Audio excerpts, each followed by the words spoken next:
bayangkan. Bener. Vendor apalagi dokter kan jualan sepatu tahu kan? Kerasa. Merchant fee-nya berapa kan? Iya.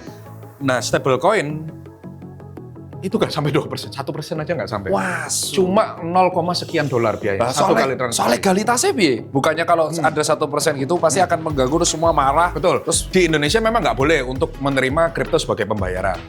Mungkin suatu saat, tapi sekarang kan udah dipegang OJK nih sebagai instrumen keuangan. Siapa tahu mungkin ke depan bisa. Tapi di luar negeri, ini semua udah bisa pakai stablecoin, USDT, Bitcoin dan lain sebagainya untuk pembayaran. Jago. Jadi yang paling common thing sekarang di luar, kalau mau beli barang misalnya ataupun remittance, mereka udah pakai USDT, USDC. Oke, kejawab permasalahan soal stablecoin. Iya. Jadi itu kayak menggantikan middleman kayak PayPal, Visa, dan Bisa, Mastercard. ya, dan juga bank, Oke. Western Union dan lain sebagainya. Kan yang aku tahu adalah Bitcoin. Sekarang berarti aku nganggap, aku bagi lagi berarti ada trader long term Bitcoin kayak dirimu, long term trader sama short term trader. Terus ada koin banyak. Kenapa muncul koin-koin selain Bitcoin yang dipercayanya tinggi kayak ETH? ETH. ETH tuh menurutku ya Ethereum tuh kan muncul dan mendapat ras yang lumayan gede. Betul. Kenapa bisa gede? Karena kegunaannya 180 derajat berbeda dengan Bitcoin. Wah, cuk terangge cuk. Oke. Ini basic ya. Jadi kalau teman-teman yang butuh ilmu, kok ini cocok buat yang konvensional finance ya. Betul. Ngomong-ngomong. Oke.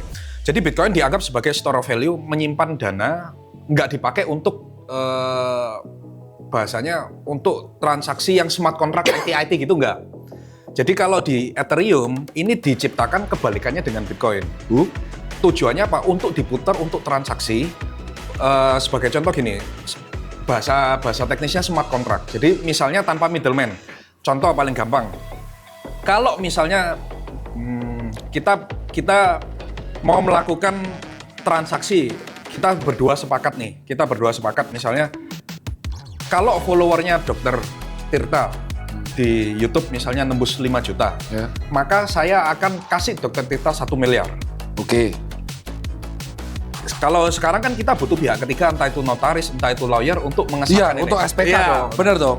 Ethereum tidak perlu itu. Jadi ada yang istilah namanya bahasa solidity smart contract. Kita bisa set itu di smart contract. Kalau follower Dokter Tirta 10, misalnya menembus 5 juta, maka Gabriel uangnya akan cair otomatis 5 miliar ke Dokter Tirta. Itulah yang dinamakan dengan smart contract.